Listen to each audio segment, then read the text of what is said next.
I was the most devoted man in Katherine Pierce's life. For 10 years, I was the engine that powered her ascent, taking her from an unknown conservatory student to a world-renowned concert pianist, a household name. And then, at the pinnacle of her success, I chose to walk away. Everyone called me a fool. Only I knew that this secret, 10-year crush had finally reached its expiration date. Later, a video from the engagement party of the world's top pianist would go viral. In it, Katherine Pierce, her $1 million custom gown in tatters, was tearing the city apart to find me, her eyes wild and red. When I submitted my letter of resignation, Katherine's long, elegant fingers paused over the keys of her Steinway. She turned, her beautiful eyes filled with a quiet confusion. Why? I stood by the floor-to-ceiling windows of the practice studio, forcing my voice to remain steady. Ms. Pierce, I'm not getting any younger. It's time for me to settle down. After a beat, I added, my aunt set me up with someone back home a while ago. It's serious. It was a lie, of course. A harmless one designed to ensure a clean break. Katherine's fingers tapped restlessly on the ivory keys, a habit of hers when she was agitated. A few scattered, dissonant notes echoed in the studio, a melody of frustration. Seeing her like this sparked a bittersweet satisfaction in my chest. After a long silence, she placed my resignation letter on the piano. I can give you a vacation. As for quitting, I'd like you to reconsider. For a moment, I faltered. A voice whispered in my ear, a tempting siren song. Stay. Just stay. You could be by her side forever. But reason slapped me back to reality. Liam, she's getting engaged to Ethan Shaw. Being in love with a married woman is a line you can't cross. My hand hovered in the air, but I couldn't bring myself to take back the letter. The life of a manager is too demanding. After I get married, I want something more stable. I clear my throat. I'll make sure everything is handed off smoothly. I'm sorry, Miss Pierce. With nothing left to say, Katherine's voice softened. Understand.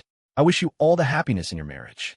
By the time I left the studio, she was already lost in her world of music again. To her, I was probably just the most competent employee she'd ever had. I sat in the break room, staring at a framed photo of her from a past performance, and for the first time, I let my mind go blank. My days were usually a frantic blur, a whirlwind of managing her performance schedules and taking care of her personal life. I was always on call, expected to drop everything and rush to her side at a moment's notice. A one-man team doing the work of three. The pay was excellent, of course. Over the years, she'd paid me enough to buy my own apartment in Manhattan. Josh, one of the junior assistants, had to call my name several times before I snapped out of my daze. Liam is. Pierce said you should head over to the club to set up for tonight's party.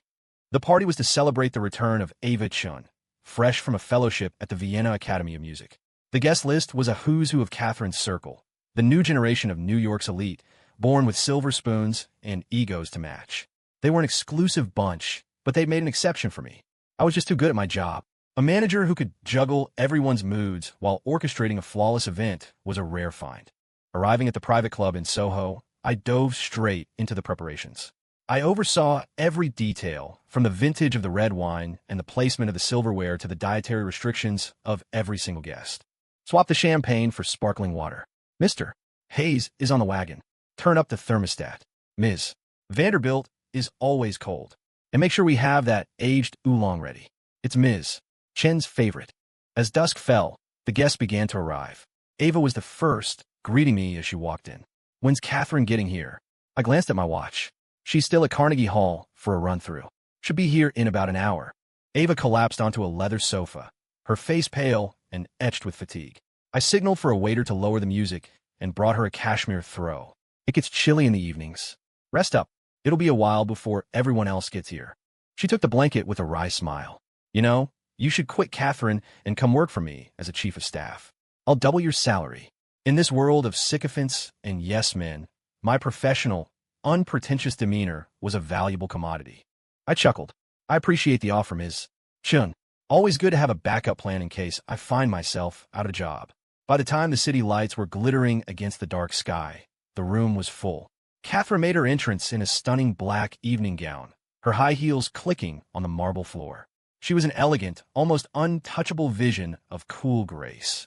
I took her coat, thinking this might be the last time I'd ever perform this simple service for her. After a few rounds of drinks, I found the right moment to make my announcement. Raising my glass, I addressed the room. I just want to thank all of you for your kindness over the years. This is my last event. I wish you all the best. A brief silence fell over the table until Ava's friend, Chloe, broke it by raising her glass. Honestly, Liam, at first, we all thought you had some kind of ulterior motive with Katherine. I guess we were wrong. Everyone knew what she meant. Several of Katherine's previous male managers had been fired for professing their love for her. After that, she'd switched to female managers, but then a male assistant made headlines for trying to slip her a love letter. It was a running joke in their circle. Someone else chimed in. I didn't think anyone could actually resist Katherine's charm. Katherine took a graceful sip of her wine. Boring, she murmured with a faint smile. After dinner, a few of them gathered for drinks. Ava casually asked, Katherine, I hear Ethan Shaw is quite taken with you. My hand froze, the bottle of whiskey hovering over Katherine's glass. After a moment, she answered nonchalantly, it's a dynastic union. Marrying him is no different than marrying anyone else. In their world, marriage was a transaction, a merger of assets and influence. Love was the least important part of the equation. It seemed she had accepted her family's wishes without a fight. I'd met Ethan Shaw, a rising star in the tech world, young and brilliant. He was objectively a perfect match. I had always hoped for a different ending for Katherine, but reality rarely cares for such hopes. The party wound down late into the night. One by one, chauffeurs arrived to whisk the guests away.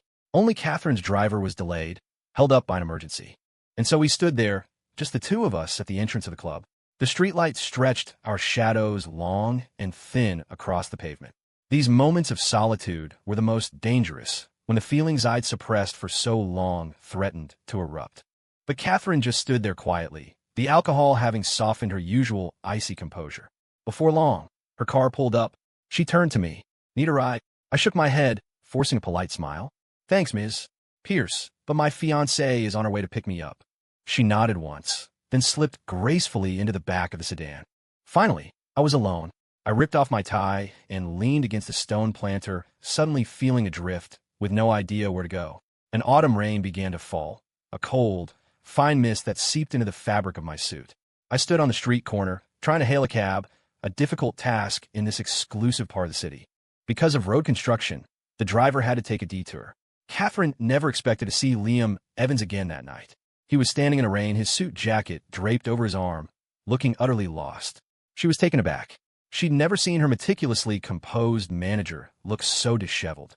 At the office, he was always in a perfectly pressed suit, his tie knotted with impeccable precision.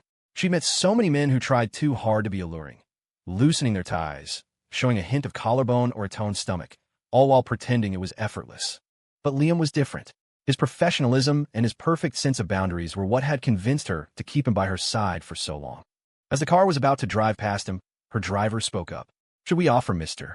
Evans a ride? Katherine's gaze was steady. No, it's fine, she said coolly. She'd already formed a poor impression of this late-arriving fiancé. Liam was a sharp man, but his judgment in matters of the heart seemed questionable. Still, it was his personal life. It wasn't her place to interfere. From the street, I thought I saw Katherine's car flash past, but it was gone in an instant. It was probably just my imagination. In a neighborhood like the Upper East Side, someone on foot was a rare sight. The rain soaked through my shirt. My legs were numb by the time a taxi finally pulled over. It was late when I got back to my apartment. The silence was suffocating. I always told people I had it all. A wonderful family, a fiancé I adored, a wide circle of close friends. They all said my life was perfect, something to aspire to. The truth is, I had nothing. No family, no lover, no friends. When I was in middle school, my dad was diagnosed with terminal lung cancer. Not long after the surgery, it came back aggressively. Then, one ordinary morning, my mom walked out the door and never came back. She took all our savings, leaving me with a dying father and a mountain of debt. After the initial shock, my dad became strangely calm. He continued his treatments quietly. On his good days, he'd even cook for me. One afternoon, I came home from school to find the table laden with my favorite dishes. My dad sat across from me, a gentle smile on his face. For some reason, a knot of dread tightened in my stomach. The food smelled off. Then I saw in the kitchen a new bottle of pesticide. In that moment, I understood that even a dying man could summon terrifying strength. He grabbed me, and I couldn't move. When a violent coughing fit racked his body, I broke free from his grasp and fled, scrambling up to the rooftop of our apartment building. My dad followed, his face streaked with tears, his arms outstretched. His voice was choked with grief. Son, this world is too cruel. I can't bear to leave you to face it alone. His voice cracked. "Come with me. We'll be father and son again in the next life." Tears blur my vision. I was so tired. All I wanted was to smell the familiar scent of tobacco on his clothes one last time. Maybe it would be better this way. There was no hope left in living anyway. The wind howled around us, but my father's embrace was the only warmth I felt. He held my hand tightly as we slowly approached the edge. Just as we were about to fall, a pair of slender but strong hands grabbed me. She held on, refusing to let go no matter how much I struggled. As I dangled in the wind, all I could remember were her eyes, shining with fierce determination. I survived. My father did not. The person who saved me was Katherine Pierce. She didn't just give me back my life. She gave me a reason to keep living it, to repay her. I was drowning in guilt, feeling like I had betrayed my father. I was a drowning man, and Katherine was the hand that pulled me from the water. She was my hope. When the paramedics arrived, I clutched her hand, looking up at her. "How can I ever thank you?" 14-year-old Katherine looked down at me, her expression serious. "Just come find me later." From that night on, my life was frozen in time. Katherine was the only thing that propelled me forward. Tonight, the nightmare returned, replaying the past in vivid detail. My father's ghost demanding to know why I'd abandoned him. My mother's cold, indifferent gaze as she walked away. I woke up drenched in sweat, my throat too raw to make a sound. The thermometer read 101.8. Normally, I would have popped a couple of Tylenol and gone to work, pretending nothing was wrong. But this time, I decided to call in sick. I needed to rest, to really think about where my life was headed. When Katherine arrived at the studio, she learned that Liam was out sick. She frowned, her already low opinion of his fiancé sinking even further. Her new assistant, Leo, tentatively took over Liam's duties, bringing her a cup of rose tea. Katherine took a sip, her expression unchanged. The tea was weaker than usual. She didn't say anything, but she set the cup down and didn't touch it again. Her morning rehearsal was marred by a mistake. Luckily, she knew the piece by heart and managed to recover without a major incident. The studio was a bit too warm, the humidifier was running on high, and her throat felt scratchy. Throughout the day, though she couldn't put her finger on what was wrong, she felt that something was missing. For the first time, Katherine found herself truly thinking about Liam Evans. She rarely noticed him because he was always so discreet, so seamlessly efficient. He handled everything with a quiet perfection, like a gentle rain that nourishes without ever calling attention to itself. It was as if he was never there, yet his absence made everything fall apart. She frowned. This was the second time today. It was all Liam's fiancé's fault for stealing away her most capable man. After a full day of tossing and turning, I still couldn't figure out what to do with my life. I was a lost moth, fluttering in the dark with no light to guide me. The next morning, I went to the studio as usual. As I pushed open the door, Leo scurried over, his voice a nervous whisper. "Ms. Pierce has been in a terrible mood all morning. She hasn't even touched her favorite rose tea. Yesterday's cup was still sitting on the windowsill. I picked it up, sniffed it, and turned to Leo. It needs 6 fresh rosebuds, 80-degree water, and steep it for exactly 3 minutes. Not a second more, not a second less." I carefully demonstrated each step of the process as Leo watched, rapt. Just as the floral scent filled the air, Katherine walked in. For a fleeting moment, I thought I saw a flicker of tenderness in her eyes as she looked at me, a hint of vulnerability at the corner of her lips. The handover process was far more complicated than I'd anticipated. I had my hands in so many different projects that a quick transfer was impossible. Besides, Katherine was notoriously demanding. Every detail of her life, from the temperature of her studio to the fabric of her performance gowns, required meticulous attention. I ended up buying a notebook and started documenting everything, creating a manual for my replacement. This delay meant that the 1-month handover stretched on, leading me directly into the one situation I wanted to avoid at all costs, accompanying Ethan Shaw to the Pierce family estate. I harbored feelings for Katherine that I shouldn't. Even though I'd done nothing, I felt a deep sense of guilt facing her future husband. Ethan Shaw arrived in a bespoke suit, a Patek Philippe on his wrist, his hair perfectly styled. He radiated success. I put on my professional smile and greeted him. "Mr. Shaw, Ms. Pierce asked me to pick you up." On the way, Ethan kept asking questions about Katherine. He was nervous about getting engaged to a woman he'd never met. Sensing his anxiety, I offered a reassuring smile. "Ms. Pierce is a very kind person. You have nothing to worry about, Mr. Shaw. And if you have any questions, you can always come to me." He shot me a grateful look. We chatted on the way to the estate. I had planned to drop him off and leave, but Katherine's grandmother, Matilda Pierce, stopped me. She was a titan of the classical music world, a formidable woman who, even in her late 70s, possessed a sharp, piercing gaze. Liam, where's Katherine? Katherine wasn't here? I kept my expression neutral. There was a last-minute change to her rehearsal schedule. Mrs. Pierce. She might be a little late. Matilda let out a cold snort and ordered me to bring Katherine to the estate immediately. I had once witnessed her punishing Katherine, forcing her to practice for 6 hours straight until her fingers bled. The scars were still visible on Katherine's fingertips. The moment I left, I dialed Katherine's number. Thank God, she picked up on the third try. I frantically asked where she was. After a long silence, she simply said my name, Liam. Her voice was slurred, as if she were drunk. In the background, I could hear the faint sound of a piano. I knew instantly where she was. When I burst into the dimly lit jazz bar, I found her leaning against a grand piano, a row of half-empty whiskey glasses in front of her. Her dark hair was a cascade of silk against the shadows. Hearing my footsteps, she looked up. Her eyes were hazy but still held their characteristic chill. Even drunk, she maintained an air of composure. You're here? Give me a minute. I'm almost done. She patted the piano bench beside her. Sit.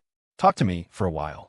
The Pierce family concert hall stood on prime real estate, a glittering jewel of classical European architecture in the heart of the city. Katherine suddenly asked, Isn't it beautiful? My gaze was still fixed on the perfect line of her jaw. Beautiful, I replied automatically, my face flushed with heat, but luckily, she didn't seem to notice. She was looking out the window.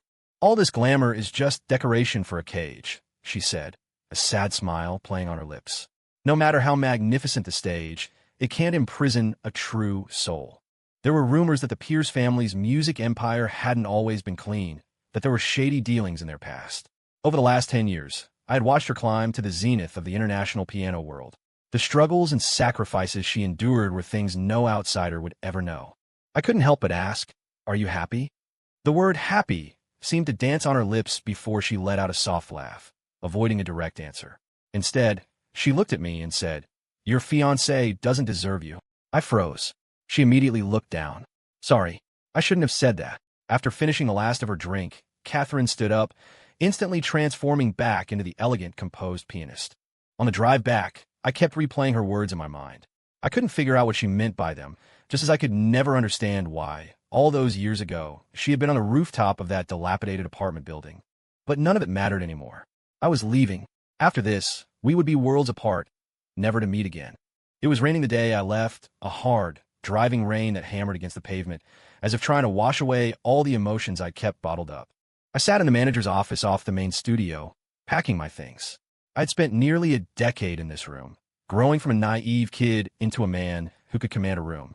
I knew that every day at 3 p.m., the sun would stream through the window and glint off the polished ebony of the Steinway.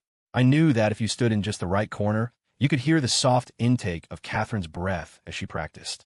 These small, stolen moments had been the most precious treasures of my life. Now it was time to let them go. My debt was paid. After 10 years, it was Ethan Shaw's turn to protect her. Leo stood by, his eyes red. I ruffled his hair and smiled. Hey, it's not goodbye forever. We'll run into each other again. But in my heart, I knew this was final. This city held too many bitter memories. I needed a new start. As I walked out, a small part of me held onto a sliver of hope that I might see her one last time. But she never appeared. After quitting, I locked myself in my apartment and slept for what felt like days, as if trying to reclaim all the sleep I'd lost over the years.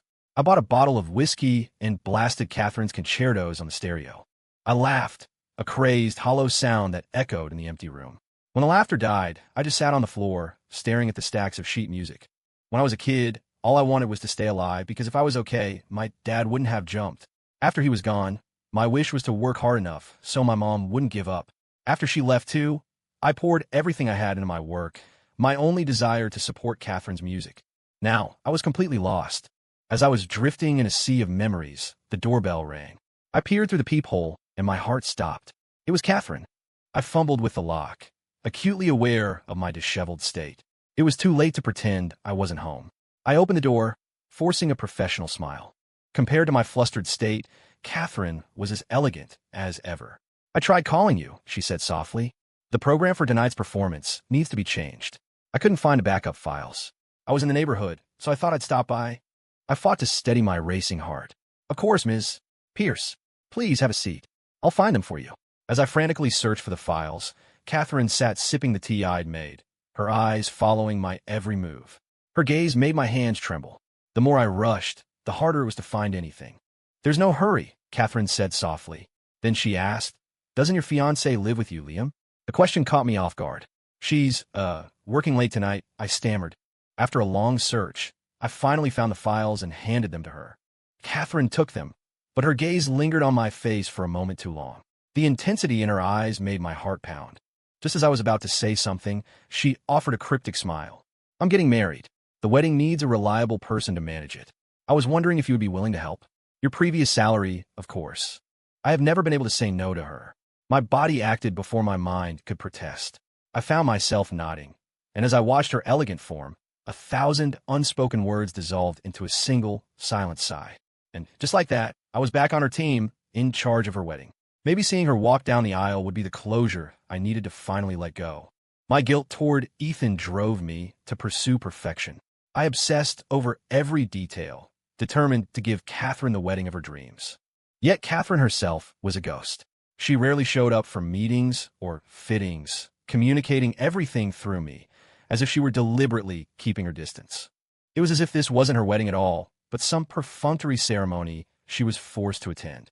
Ethan grew more melancholic by the day.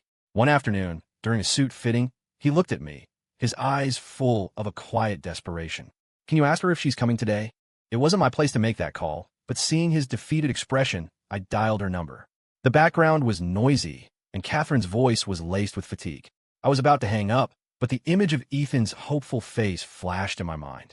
The wedding dress has been delivered, I said carefully. Would you like to come see it? There was a long pause.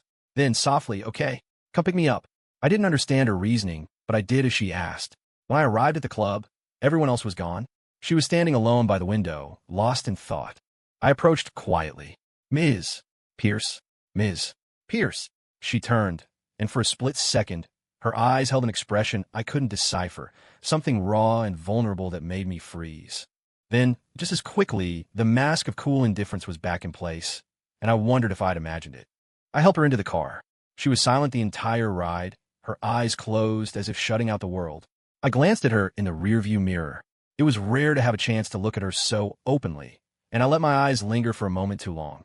A fresh wave of guilt washed over me as I thought of Ethan. I looked away, focusing on the road. Suddenly, a prickle of unease ran down my spine. I've always trusted my gut, and my mind started racing. Something was wrong. A black SUV had been tailing us for the last half hour, maintaining a constant, unnerving distance. Ms. Pierce. Ms. Pierce, I said, trying to wake her. But she remained asleep in the back. With no other choice, I slammed on the accelerator. The SUV immediately sped up, and soon we were careening down the winding mountain road. Their vehicle was clearly modified. No matter how fast I went, they stayed glued to my bumper. Then, the black SUV swerved and slammed into us. The impact sent our car spinning. I wrenched the wheel, narrowly avoiding plunging over the cliffside. The world became a blur of motion and shattering glass. My vision was red, my head swimming. I crawled out of the driver's seat. Katherine was pinned in the back. She was awake now, trying to move, but the twisted metal frame held her fast. I grabbed the tire iron from the trunk and tried to pry the door open, but the frame was too badly damaged. Gasoline was leaking from the tank, and smoke began to curl from the back seat. In the face of crisis, my mind became razor-sharp. All I could think about was getting Katherine out. The fire was spreading. The salary I pay you isn't worth dying for, Katherine said, her voice surprisingly steady. Liam, get out of here. The car's going to explode. Her words grated on my already frayed nerves. Shut up, I yelled, cutting her off. A strange smile touched her lips. I didn't have time to wonder what it meant. The flames licked higher. Blood dripped from a gash on my arm. Gritting my teeth, I summoned every ounce of strength I had and finally pulled her free from the wreckage. I supported her, and we stumbled away from the car. We hadn't gotten far when it exploded, a fireball that lit up the night sky in a bloody orange. I was just thankful I kept up my gym routine. That strength had just saved both our lives. The wail of sirens grew louder in the distance, and a wave of exhaustion washed over me. My consciousness began to fade. Katherine came to first. In the instant before the crash, she'd seen Liam wrench the steering wheel towards himself, taking the brunt of the impact. She watched the man in the hospital bed, feeling as if she were seeing him for the first time. She had endured a lifetime of betrayals. During a childhood kidnapping, her own father had abandoned her to save himself, leaving her to face her captors alone. Her mother had promised to always be there, only to end her own life with a piano wire. People had come and gone, always leaving, teaching her to rely on no one. And then there was this man, the one person who had every reason to save himself, yet he had stayed. She, who prided herself on reading people, couldn't decipher him. What was he thinking? I awoke from a hazy dream to find Katherine staring at me. My chest tightened. Had she figured it out? Her gaze was intense, our eyes locked. My palms grew slick with sweat. "Why did you save me?" she asked. My mind raced. A second later, I forced a smile. "Ms. Pierce, I'm a gambler. The chance to have a world-famous pianist owe me a life debt? That's a once-in-a-lifetime opportunity."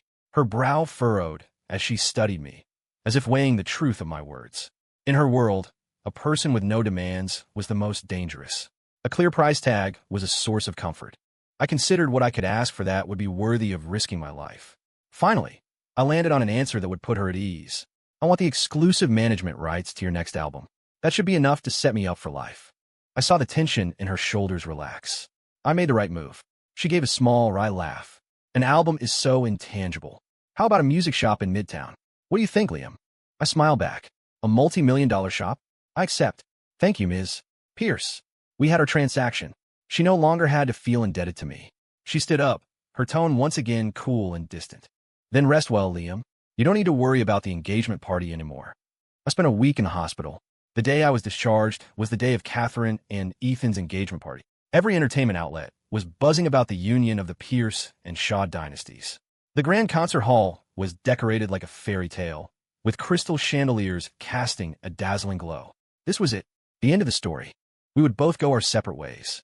But I couldn't shake the ache in my chest. I wandered the streets aimlessly and found myself in a quiet cocktail bar. I was always the one cleaning up messes. I rarely allowed myself to get drunk. I ordered a whiskey on the rocks. The burn as it went down made me wince. They say you drink to forget, but the bitter taste only brought tears to my eyes. They fell into the glass, turning my drink into a cocktail of bitter memories. As the world began to blur, I fumbled for my phone and called a car service, begging the dispatcher to make sure the driver got me home safely. At the engagement party, Katherine received an unexpected call. It was Liam. It gave her the perfect excuse to escape the suffocating charade. When she arrived at the bar, the driver in a crisp uniform rushed over. "This gentleman is very drunk, ma'am." He couldn't tell me his address, so I called the most frequent number in his contacts. He looked at Katherine nervously. "You're not his boss, are you? I hope he won't file a complaint when he sobers up." Katherine took Liam from him, her voice calm. "Don't worry.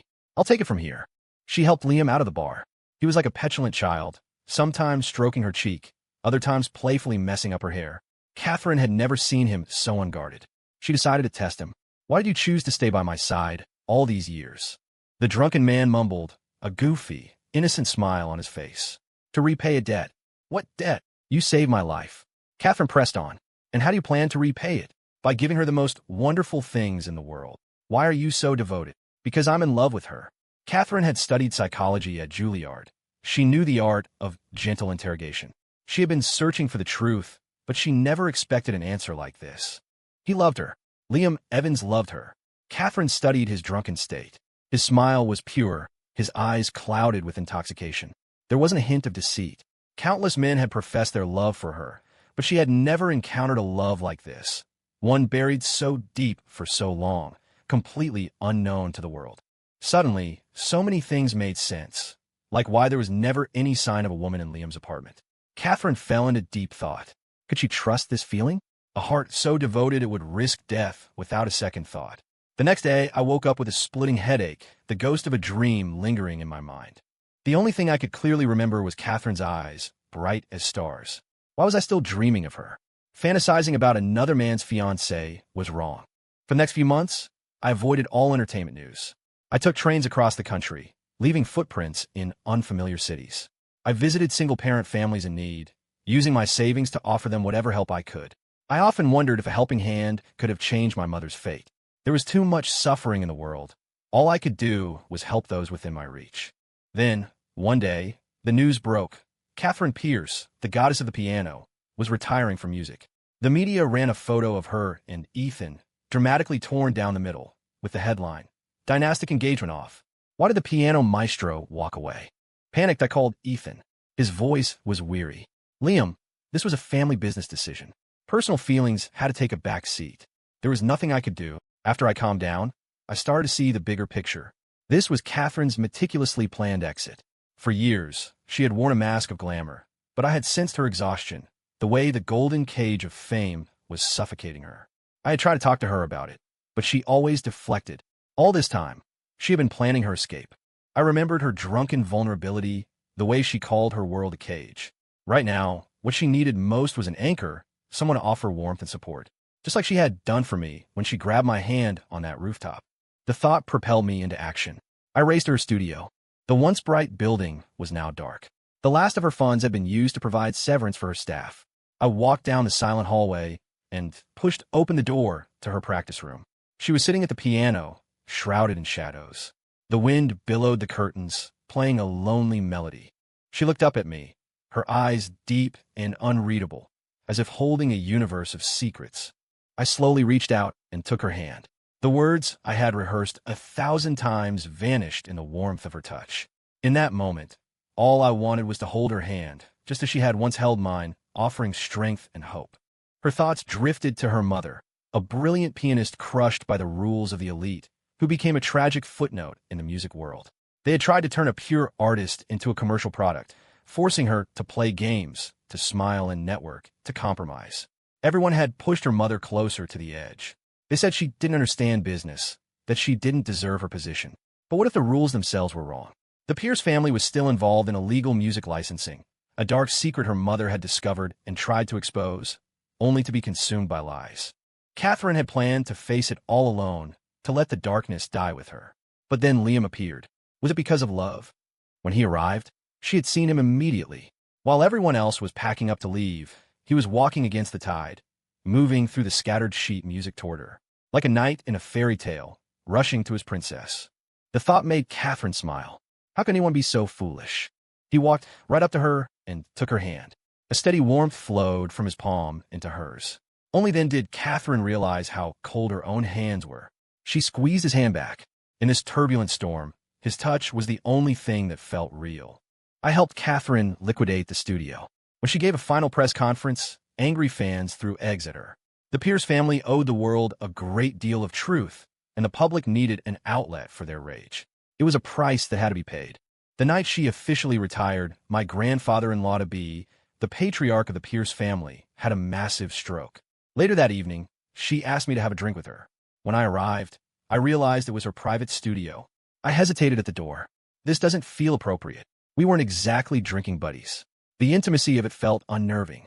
Katherine's eyes were downcast, her entire being exuding a sense of desolation.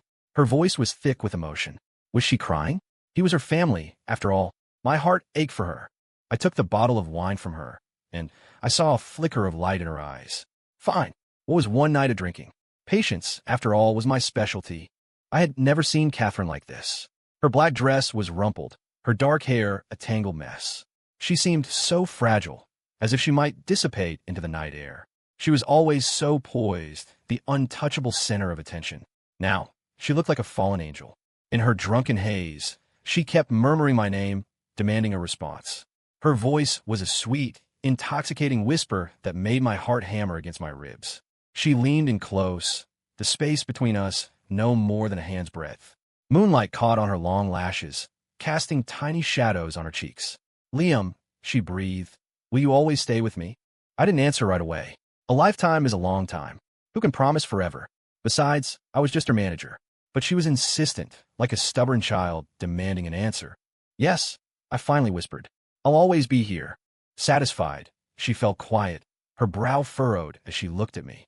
Suddenly, she complained of being hot, and with a delicate hand, she pushed her hair aside, revealing the pale, graceful curve of her neck.